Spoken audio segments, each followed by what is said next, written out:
ಮೈತ್ರಿ ಅಭ್ಯರ್ಥಿಗೆ ಯಾರಾಗ್ಬೋದು? ಪ್ರೀತಮ್ ಗೌಡ್ರು ಆಗ್ಬೋದಾ ಇಲ್ಲ ಸ್ವರೂಪ್ ಆಗ್ಬೋದಾ? ಈಗ ಬಿಜೆಪಿ ಮತ್ತೆ JDS ಒಟ್ಟಿಗೆ ಆಗ್ಬಿಟ್ಟವ್ರು ಇಬ್ರು. ಈಗ ಯಾರಿಗೆ ಟಿಕೆಟ್ ಕೊಟ್ರೆ ಸೂಕ್ತ? ಟಿಕೆಟ್ ಕೊಟ್ಟರು ಸ್ವರೂಪ್ಗೆ ಕೊಡಬೇಕು. ಯಾಕೆ? ಸ್ವರೂಪ್ ಕೊಟ್ಟರೆ ಒಳ್ಳೆ ಆಡಳಿತ ಚೆನ್ನಾಗಿದೆ. ಇನ್ನು ಇದು BJP ಅವರಿಗೆ ಕೊಟ್ಟರು ಪ್ರಯೋಜನ ಇಲ್ಲ, ಸ್ವರೂಪ ಕೊಟ್ಟರು ಪ್ರಯೋಜನ ಇಲ್ಲ. ಅಭಿವೃದ್ಧಿ ಮಾಡಿದ್ದೀನಿ ಎಲ್ಲಿ ಮಾಡ್ಯಾವ್ರ 160 ಕೋಟಿ ರೇವಣ್ಣರು ತಂದಿದ್ರು, 160 ಕೋಟಿ ದೇವೇಗೌಡರು ಶಾಂಕ್ಷನ್ ಮಾಡಿದ್ರು, ಅದ್ರ 100 ಕೋಟಿ ತಿಂದ ಹಾಕ್ತಾ. ಇನ್ನು 50 ಕೆರೆ ಕೆಲಸ ನಡೀತೈತೆ. ಇನ್ನೇನು ಮಾಡಿರೋರು ಅಭಿವೃದ್ಧಿಯ ಹಾಸನದಲ್ಲಿ? ಇನ್ನೂ ಕೊಟ್ಟರೆ ಅವರು ಇನ್ನೇನು ಕೆಲಸ ಮಾಡಿಸಲ್ಲ, ಇಲ್ಲಿ ಏನು ತಿಂದು ಹಾಕದೆ ಇನ್ನೂ ಎಲ್ಲ ಬಿಡಿ, ಸಿಕ್ಕಲ್ಲ ಅವರಿಗೆ ಖಂಡಿತ. 90 ಭಾಗ. ಓ ಚೆನ್ನಾಗಿದೆ, ಕೆಲಸ ಚೆನ್ನಾಗಿದೆ. ಹಿಂದೆ ಮುಂದೆ ಮಾತಾಡಿದ್ರೆ ಕೆಲಸ ಚೆನ್ನಾಗಿದೆ ಅವ್ರದ್ದು, ಕೆಲಸ ಚೆನ್ನಾಗಿ. ಎಲ್ಲಿ ಹಾಕಲ್ಲ, ಗೆಲ್ಲಲ್ಲ ಬಿಡಿ ಅವರು, ಪುನಃ ಪ್ರಯತ್ನ ಇಲ್ಲ.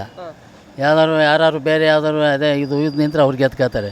ಅವ್ರಿಗೆ ಎಲ್ಲಿ ಟಿಕೆಟ್ ಕೊಟ್ಟರು ಎಲ್ಲಿ ಗೆಲ್ತಲ್ಲ ಬರೋದೇ. ಮತ್ತು ಹಾಸನ ಜಿಲ್ಲೆಯಲ್ಲಿ ದಳವೆಯ, ಇನ್ನೇನು ಇವ್ರಿಗೆ ಇವೆರಡೂ ಬರಲ್ಲ. ಇದು ಹೋಯ್ತು, ಅದು ಹೋಯ್ತು. 90 ಭಾಗ ಗೆಲ್ತಾರೆ, 90 ಭಾಗ. ಎಲ್ಲಿ ಅವರು ಇಲ್ಲಿ 90 ಭಾಗ ಕಾಲಿಟ್ರೆ 90 ಭಾಗ ಗೆದ್ದೇ ಗೆಲ್ತಾರೆ. ಓ ನೀವೊಂದು ಯೋಚನೆ ಮಾಡ್ದಂಗೆ ಜನ ಓಟ್ ಹಾಕ್ತಾರೆ. ಚೆನ್ನಾಗಿದೆ, ವಾತಾವರಣ ಚೆನ್ನಾಗಿದೆ. ಅವಾಗೆಲ್ಲ ಬರೀ ದಬ್ಬಾಳಿಕೆ, ಹೊಡೆದಾಟ, ಕುಡ್ದಾಟ. ಈಗ ಒಂಚೂರು ಪರವಾಗಿಲ್ಲ, ದಳದ ಮಟ್ಟಿಗೆ. ಚೆನ್ನಾಗಿದೆ. ಕೃಷ್ಣೇಗೌಡರು ಅಂತ ಹೇಳಿದ್ನಲ್ಲ.